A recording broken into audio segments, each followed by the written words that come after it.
শালা আজকে তো চাকা মাক্কা ছাড়বো, তা শালা অজ্ঞানে যাবে সব। নাম তো আমার অজ্ঞানিয়া। চাকামে আসলে এখনো কেউ আসলো না তো। বাবা যাচ্ছে না কি আসছে সব। আমার বন্ধু যখন বউ লইয়া আমার বাড়ির সামনে দিয়া রঙ্গ কইরে হাঁটতে যায় অবস্থা হাঁটতে যায়। আমার বন্ধু অজ্ঞানী আছে না, এ বাদে আমার নাম কেন ওর নামের সাথে মিলে সজ্ঞানী রাহিল। বলো কি এরা বড় হলে দুটো বন্ধু হবে, তাই তুই ওর নাম রেখেছে অজ্ঞানী, আমার নাম রেখেছে সজ্ঞানী। ও শালাদা চাটাম মারে, তা আমার তো ওর সামনে যে কথা কিছু লজ্জা করে। আজকে আমিও কয়েকটা চাটাম শিখিয়ে আছি, ওরা কমে ছাড়িয়ে দেবো না। হ্যাঁ বন্ধু, হ্যাঁ ভালো আছো তো? বন্ধু ভালো আছি, তা তুমি এত দেরি করছো কেন? হ্যাঁ বন্ধু বলো। বসো। হ্যাঁ বসলাম। বলছি কি বন্ধু, হ্যাঁ আজকে তুমি কিন্তু মানে একটু অন্যরকম কথা বলে। হ্যাঁ তো বলো, বৌদি কেমন? শালা বোর কথা শুনেছে, কি যে কব, না পারতে সতী না পারতে পতি।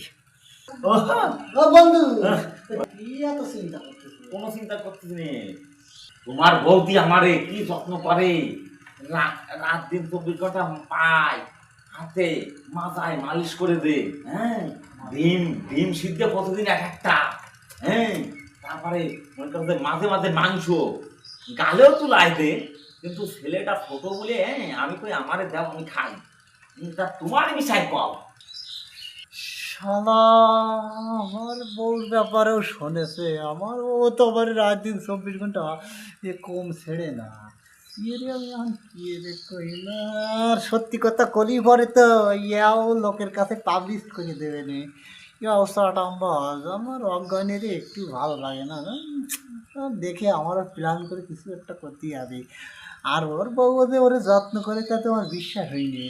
হ্যাঁ না, কিছু তো বলেই নি। হ্যাঁ বন্ধু, বন্ধু কিছু ভাব দেখিনি, আমার বউ তো কোনো তুলনা হয় না বন্ধু। এই মানে কি হয় জানো, ঘন ঘন বাপের বাড়ি যায় বুঝলে, বাপের বাড়িতে ভালো মন্দ রান্না করে আমাদের নিয়ে আসি খাওয়ায়। হ্যাঁ খাওয়াই, মানে আমি ভালো মন্দ বাজার করতে তো পারিনি, আসলে আমার একটু কাজ করতে গেলে কীরকম যেন আইসেমি ধরে যায় বুঝলে, তাই আমি ওই তেমন একটা বাজার টাজার করিনি।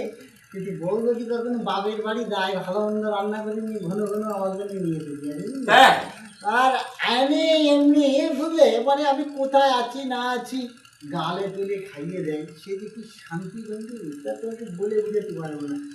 তোমার বৌদির মানে অনেক গুণ। আর তুমি আমার বৌদির ব্যাপারে একটু বলো তো, কিছু তোমাকে কেমন রাখি বলো।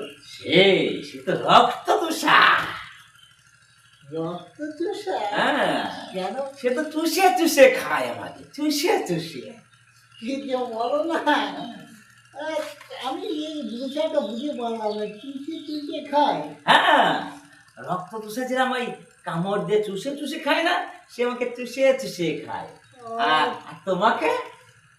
আর বলো না, আমার বউ লক্ষ্মী সমানতে তো হ্যাঁ। বেশ সংসারী বুঝলে, হ্যাঁ, হ্যাঁ। চেটে চেটে চেটে খায়। চেটে চেটে খায়। হ্যাঁ তা বলছি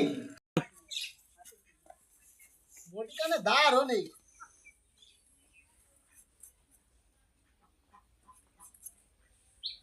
আর বউ আমার বইয়ে কয় এ কোটো ও কোটো কি যে জ্বালা যন্ত্রণাতে বন্ধুকে সামনে তো কোয়া যাবে না। আমি দেখলাম কেটে ধরে ওর বউ যে টাকা দিয়েছে, এরা আসলে মাইয়া মানে বুঝি না, এরা ওষুধ উল্টো মা দুর্গা আমাকে শান্তি আছে। আর ওরা বাবা ওষুধ, যা দিন পড়েছে। এও কিরাম করতেছো কলো? কেন? ও রান্নি খাওয়া যাবে না? কালকে একবার ভাত রান্ধছো তাতে রয়েছে মাছ, ও ভাত খাওয়া গেছে। কলা কটেছে তার খুশা রয়েছে, আলু সিদ্ধ হয়নি কালকে তরকারি। কি অবস্থা, এ কিরাম খেলা করে? কষ্ট কি বউ, পারো তো সব, তাই আমাকে দিয়ে করাও কেন? তোমাকে দিয়ে করাবো না কারে দিয়ে করাবো? ও বালরে কলা কুটো, বালরে কলা কুটো। তুমি কুটতে পারো না, তুমি কুটতে পারো না বালর কলা খাতে পারো কি ওরা মানে? আচ্ছা তোমার মা বাবা কি তোমার একটু নরম বানায়নি? এই কোনো কোনো কথায় কথায় মারো কেন? বালরে ছিঁড়ে দিলে কুটলি তো হয়, ওকে খাওয়া যাবে না। তুমি দেখো দিন কারো পাতে দেওয়া যাবে না। দিদি তো সাজিয়ে গুজে দিব্যি টিভি সিরিয়াল দেখতে চলে যাও, আর আমার এই নান্দে নান্দে মরতে হয়। সে ঘুমাইতে একবারও খাও না যে যাই একটু বিটাটারে হেল্প দুধ করে পান, দুধ পান যাবে। ওরে, এ কি অবস্থা, কেটে দাঁড়ে দেখলাম ঘুমতেছে, আরে দেখি গিটার চলতেছে। দেখ খালি কি যত্ন করতেছে। এই এরে মাতুস কেন? ওরে বাবা রে, কি দন রে, ওরে বাবা রে, বাঁচা নি আগে। যা মারো তো মেলা মারো তো, কাজ কলা ঠিক করে করতে যাও। ওরে কেমন আছে না? কি কইলে তুমিও? তোমার করণে অন্ধকার। না মোটাই। এত চোখ গরম দিচ্ছ কেন? হ্যাঁ এই সব গরমে দেখেছিস কি? হ্যাঁ? তোর কবর এনে ঠাসা দেবো। ওরে বাবা। বড়ি এই যে ঠাসা মেরে হাল। আরে বাবা রে, এ বাবা, কি কি কি নির্যাতনে, হ্যাঁ নির্যাতন করতেছে।